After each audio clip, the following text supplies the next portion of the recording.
Hey everyone, welcome to Write On, the podcast from Final Draft. This is the show where we talk about all things screenwriting. I'm your host, Phil Galasso. Today we have an interview with James Nunn, co-writer and director of the new film One Shot, starring Scott Adkins, Ashley Greene, and Ryan Phillippe. Spartan 01, this is Phoenix Actual. We are under attack. He tells us where that bomb is, we can radio it in. I am not a terrorist, please. Stay here, we're gonna be overrun. Come here, young one. This is another Benghazi. Run low on ammo. I know. I need him to get answers. If they want it, let them have it.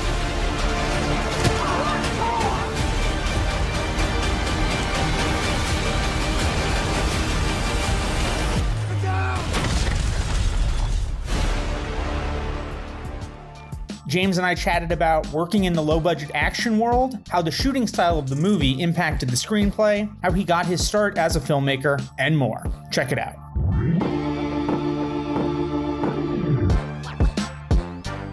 James, thanks for taking the time to come on here today. Very welcome, Phil. One Shot. How would you describe it to people who haven't had a chance to see it yet, who haven't seen the trailer? Well, it's an experience movie in my mind. It's a one shot or the illusion of one shot film for the action genre.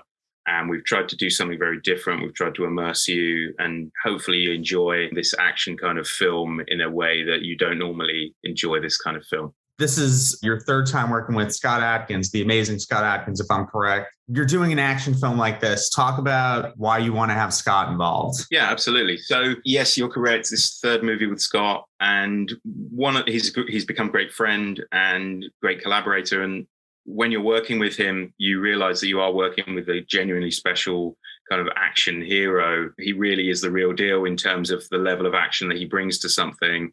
He can do it all. I call him the human special effect. He can actually, land a punch right by your cheek without touching you, but make it look, it just becomes about you selling it. So because he can do all of this amazing gymnastic on-screen fighting to such a high level, it was the kind of nugget of the inspiration for this idea to capitalize on his ability and make a sort of project geared towards, his level of action, because you just can't do this you couldn't do this kind of project with everyone. Yes, you could do drama in long takes, that's for sure. But the fact that he can not only turn in a good performance, he can actually do all the stunts himself, made it just like a logical and obvious choice to try and devise this sort of project around his ability. You came up with the story for this one. You're the director and you came up with the story. What was it about this particular story that you were like, okay, I have a vision for this? Yeah, good question. Essentially, my upbringing and learning as a filmmaker was through the route of first assistant directing. So before I directed movies, I was a first AD, a very young first AD, but fascinated and very proficient in the technical side of filmmaking and how to run a crew. And for those who don't know, I'm sure they do because it's the Final Draft show, but first assistant director is essentially like the managerial side of directing. So you have your director who comes up with the creative, and then the person on their left or right hand shoulder is normally the first AD, and they kind of explain that idea to them, and then the first AD kind of goes and runs, figures out how to actually kind of technically get it done. So the director can concentrate on performance and those elements and script and things like that. So coming from this very technical world, I love a challenge, and kind of in the same way that I was like, well, I want my next movie with Scott to be something special. I don't just want to make a sort of another action movie, or how do I do something different? And I thought, well, why don't I do something where we capitalize on not only his skills as this amazing on-screen fighter and martial artist and gymnast, but also concentrate on my skills, which are, that I can pull off kind of small miracles with not a lot of budget. And that kind of is where the one-shot conceit and concept came from. And actually, this is a time before I even knew what Birdman was. This is actually pre-Birdman being released, pre-1917 being released. And I just said to my producers at the time, I want to make this one-shot martial arts movie. And they went, you're crazy. It sounds amazing, but it's never going to get done. And I managed, after some chewing their ears for a while, I think they were like, okay, well, why don't you just go write it? Which I did. And I say I wrote it. I actually only wrote a 20-page treatment. for a version of the movie that actually was much more comic booky. And when I sort of say capitalizing to Scott's skills, it was actually way more martial arts than the final product. Like, we now have this kind of very tactical military-esque movie, but at its inception, it was like way more kind of like Big Trouble in Little China meets Assault on Precinct 13 meets like The Protector with Tony Jaa, or, when you're writing a treatment, you're working with a screenwriter, and then you're making this, it's obviously a very challenging endeavor to take on as a director, that you're going to be shooting this movie. It's going to appear to be shot in all one shot. Obviously there's going to be some strategic edits along the way. In the coming up with the story and working that through, how does those considerations affect the writing? Yeah, again, great question. We obviously knew how we were going to do it, the methodology, because it just, in terms of safety, it would be impossible to do it in one shot, because we've got explosions and people are tied up and people are going to get knackered, and you also got like 100 people fight scenes, and if one person falls wrong, it messes the whole take. So it was very obvious early on that, yes, we were going to have to hide some stitches, and I'm not going to go into necessarily. No.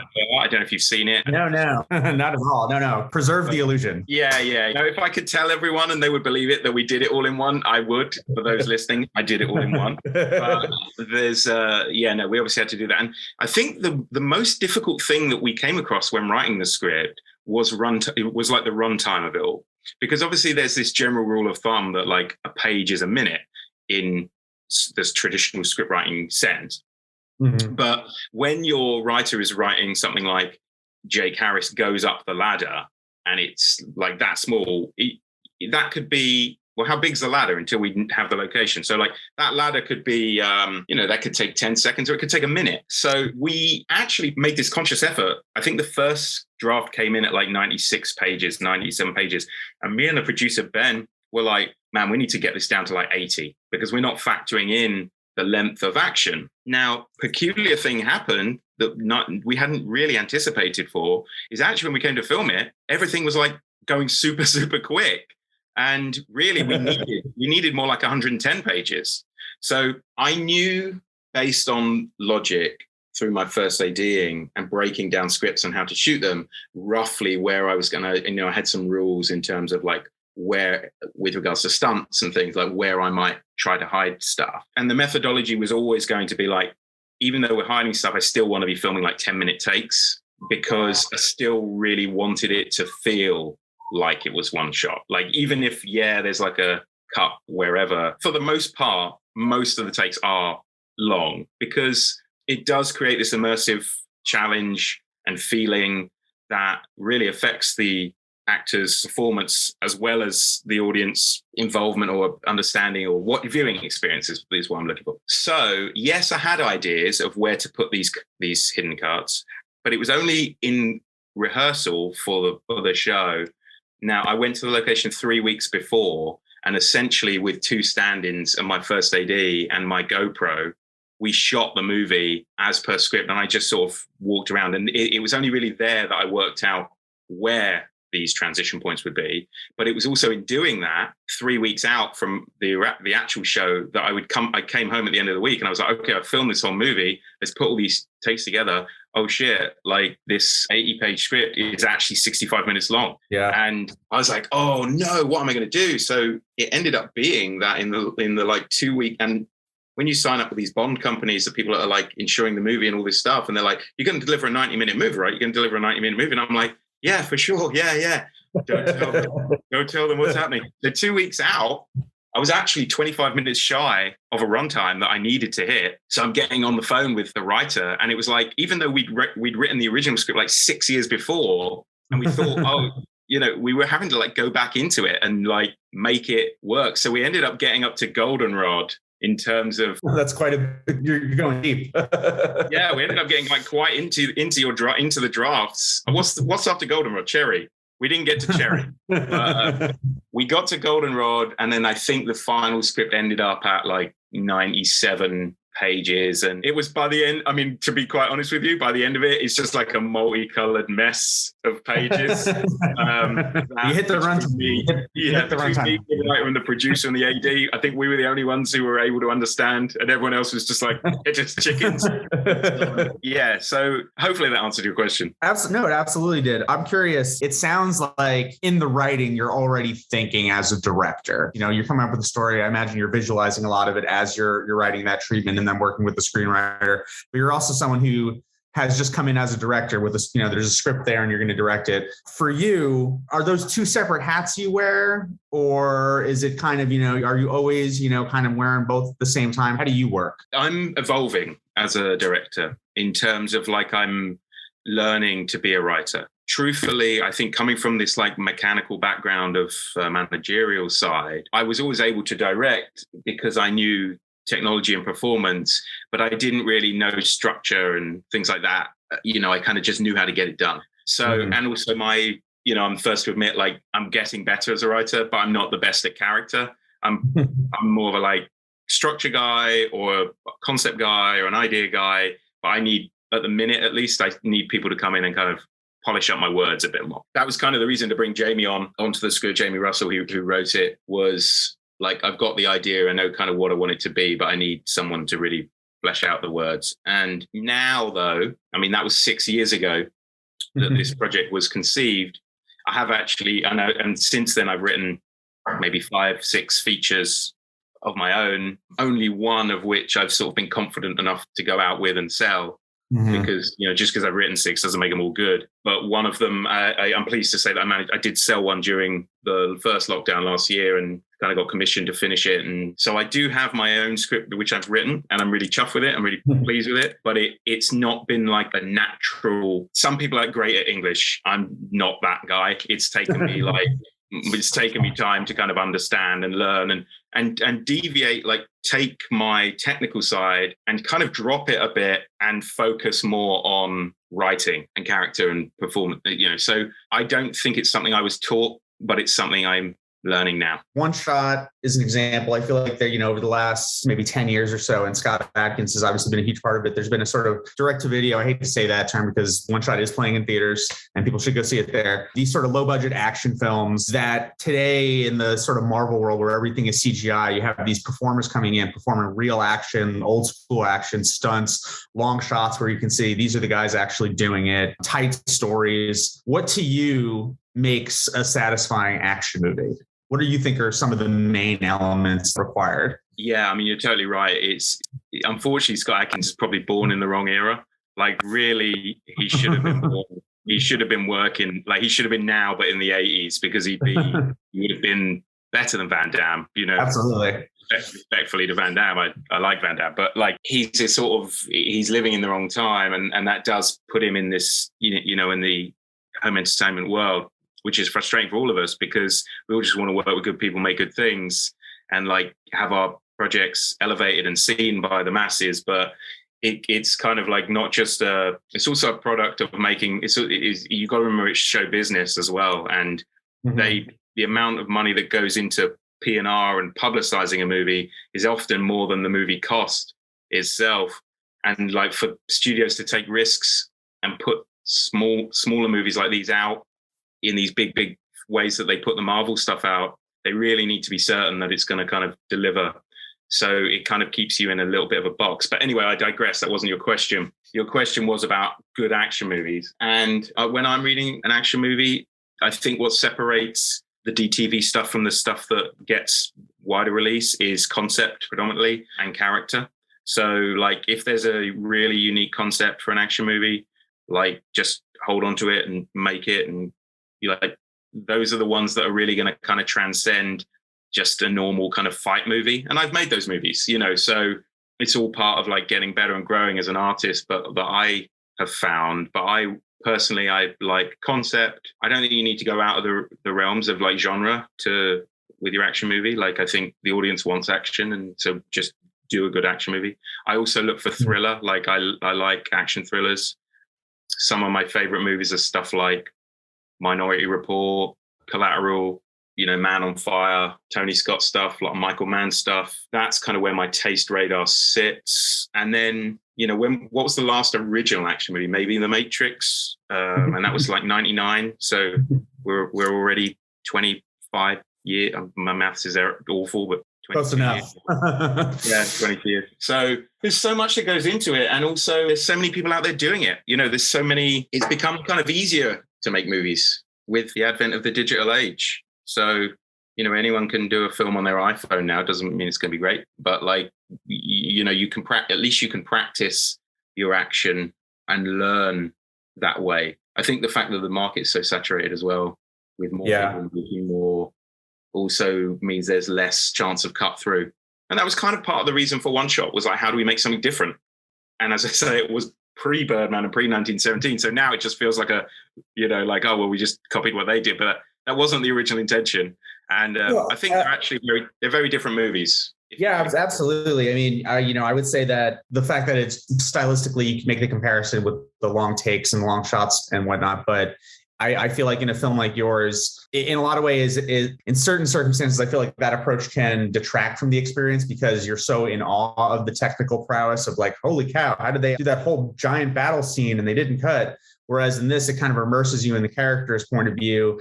And, especially when it comes to, action, whether it's close quarters martial arts action or the more tactical stuff that you mentioned, it adds a level of realism and immersiveness. I think like you said, is kind of missing from a lot of modern action. I'm curious, you mentioned, starting out as an AD, even before that, what was your first sort of inkling of, okay, I want to work in movies. I want to be a storyteller. I want to be a director. Where did that first start for you? Oh, easy question. I knew when I saw Jurassic Park when I was 9, cinema, and I was just like, right, I can be a paleontologist or I can be a movie maker. That's it. Those are the two things. That's it, man. Yeah, digging up dinosaurs or making them. I think something hit me in that screening where I was seeing a dinosaur and having this kind of level of storytelling come to life transcended the movie, and was like, wow, I want to do that. I want to bring dinosaurs to life. I want to tell stories.